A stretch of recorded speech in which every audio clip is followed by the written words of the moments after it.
ఇవాళ ప్రార్థన చేయలేదు, నేను ప్రార్థన చేయాలి, నేను ప్రార్థనలో సమయం గడపాలి, అట్లా మనకి ఒకలాంటి ఆలోచన వస్తూ ఉంటుంది. కానీ అదే సమయంలో సాటన్ మనల్ని, అపవాది మనల్ని ఎట్లా ట్రాప్ చేస్తుందంటే, మన ముందు ఎలాంటి ఆకర్షణ పెడుతుందంటే, నువ్వు ప్రార్థన తర్వాత చేయొచ్చు, కాసేపు ఫోన్ చూసుకో. కాసేపు మనం ఫోన్ చూస్తూ ఉంటాము. ఆ ఫోన్ చూసే ఇదిలో మనము ప్రార్థన చేయడం మర్చిపోతాం. ఎన్నో గంటలు గడిచిపోతాయి కానీ మనము ప్రార్థన చేయడము మర్చిపోతాం. అలాగే మనం కొన్నిసార్లు అనుకుంటాం, నేను ఇవాళ వాక్యం చదవాలి, నేను ఒక హాఫ్ అన్ అవర్ అయినా దేవుని వాక్యం చదవాలని మనం అనుకుంటాం. అదే టైంలో మన ఫోన్ పట్టుకొని మనం కూర్చున్నామంటే ఏదో ఒకటి మన ఫోన్లో మనకి గుర్తొస్తుంది, ఏదో ఒకటి మనం స్క్రోల్ చేస్తాము. ఇంకంతే, మన వాక్యంని మనం పక్కన పెట్టేసి మన ఫోన్ని మనం స్క్రోల్ చేస్తూ ఉంటాము. చర్చ్లో ఉన్నప్పుడు కూడా అంతే.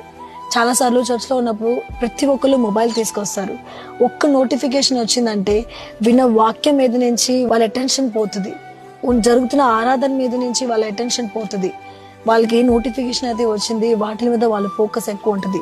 సో డెవిల్, సాటన్ మనం ఎక్కడున్నప్పటికీ కూడా ఈ ఫోన్ ద్వారా ఈ డిజిటల్ వార్ అనేది మన జీవితంలో జరుగుతూ ఉంటుంది. మన మైండ్ని, మన బ్రెయిన్ని ఎంతగానో మోసం చేయడానికి, అటాక్ చేయడానికి ట్రై చేస్తూ ఉంటుంది. ఫోన్ యూజ్ చేస్తే దాన్ని ఎంత లిమిట్లో యూజ్ చేయాలి, దేవుని కన్నా ఎక్కువ ప్రయారిటీ దానికి ఇవ్వకూడదు అని మనం మాట ఖచ్చితంగా గ్రహించే వారంగా ఉండాలి. We should know that thing. ఆ సెల్ఫ్ కంట్రోల్, ఫ్రూట్ ఆఫ్ స్పిరిట్లో ఉన్న సెల్ఫ్ కంట్రోల్ మన జీవితంలో ఉండాలి. నేను ప్రార్థనకే సమయం ఇవ్వాలి, నేను వాక్యం చదవడానికే సమయం ఇవ్వాలి. నేను మందిరంలో ఉన్నప్పుడు, నేను చర్చ్లో ఉన్నప్పుడు I shouldn't be using phone. ఆ సెల్ఫ్ కంట్రోల్ మనలో ఉంటే మనల్ని అపవాది ఎలాంటి ఆకర్షణ పెట్టినా, ఎలాంటి అట్రాక్షన్ పెట్టినా మనము ఆకర్షిత అవ్వము. We will not allow the devil to win. మనము డెవిల్ని, సాటన్ని ఎప్పుడు విన్ అవనివ్వకూడదు. ఎందుకంటే గెలుపు ఎప్పుడు మన దేవుని వైపు ఉండాలి.